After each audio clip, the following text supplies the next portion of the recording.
Hello friends and welcome back to another video. In this video, I'll show you how you can easily dye your hairs at home using natural products, and these are free of chemicals and they are good for the hair. It gives a nice shine to the hair and it does not result in hair loss.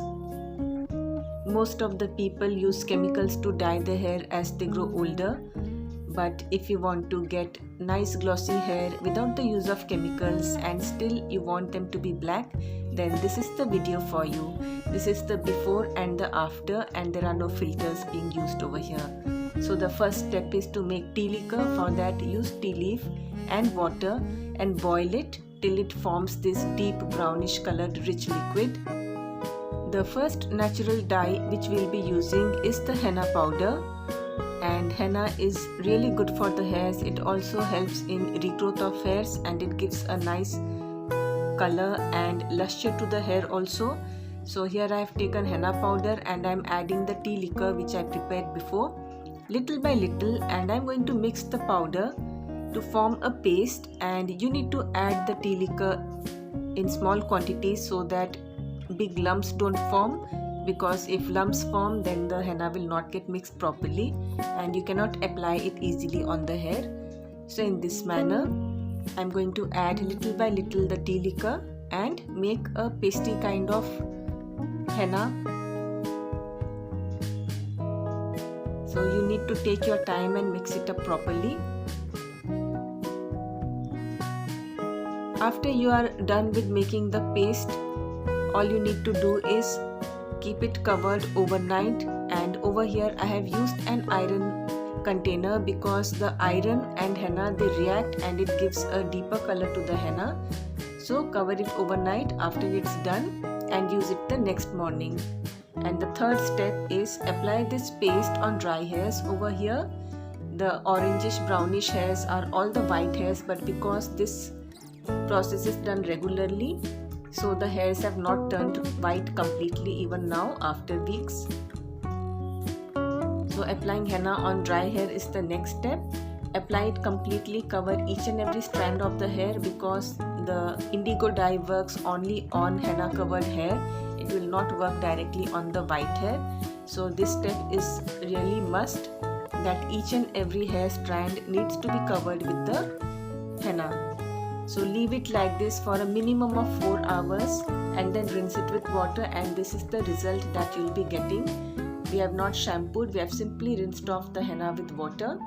That's the key, because the henna will be oxidizing overnight. So leave it like this for a day and shampoo off the next day. And after shampooing, you can see the difference. The hair has become silky soft and the white hairs have turned orange in color.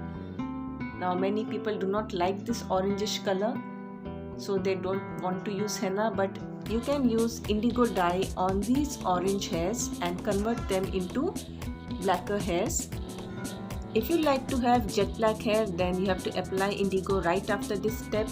But if you like to have a brownish black kind of hair, then you can wait for 5-6 days till the henna becomes a little run out from the hair, and then you can apply indigo. So that will give a very natural brownish blackish kind of look. So over here I am going to use this indigo powder which is from Attar Ayurveda. You can see the indigo powder is green in color, which means it is of a good quality. It should not be brownish in color. And I am using a plastic container. You can use a glass container but avoid using metal. And then I have warmed some water and I am pouring that on the indigo powder little by little.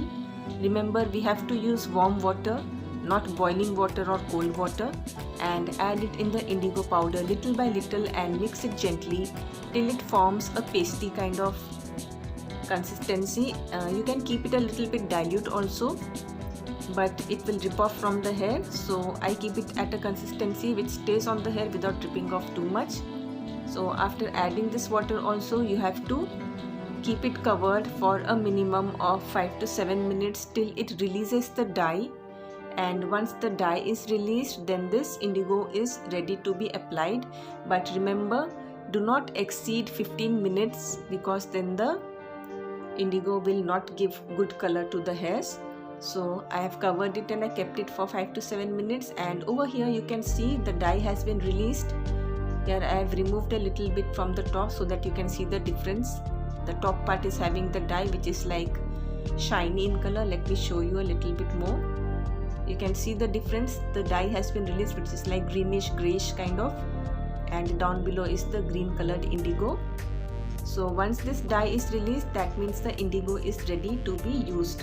Some people also add a pinch of salt, but I don't do that. So after this step, all you need to do is apply it on the henna covered hair which we had done. So this is the hair after about a week. The henna has come out a little bit, so I'm going to apply the indigo now because the model does not like to have fully black hair. The model likes brownish black hair, so I am applying it after about 6 days. So apply the indigo. As you applied the henna paste, completely cover the hairs, and then you have to leave it for a minimum of 2 hours. If you leave it for longer, you will get a slightly deeper color, but at least leave it for 2 hours. And then you have to rinse it off with plain water, and then leave it minimum for a day because the indigo also gets oxidized throughout the day and it will get a deeper color. And after a day you can shampoo off, and this is the result. You can see the orangish hairs have turned into a deeper shade of brown. If you like to have blacker hairs, you have to apply the indigo right after applying the henna instead of waiting for a few days. I hope you found this video useful, and I hope you enjoyed watching this video, and thanks for watching.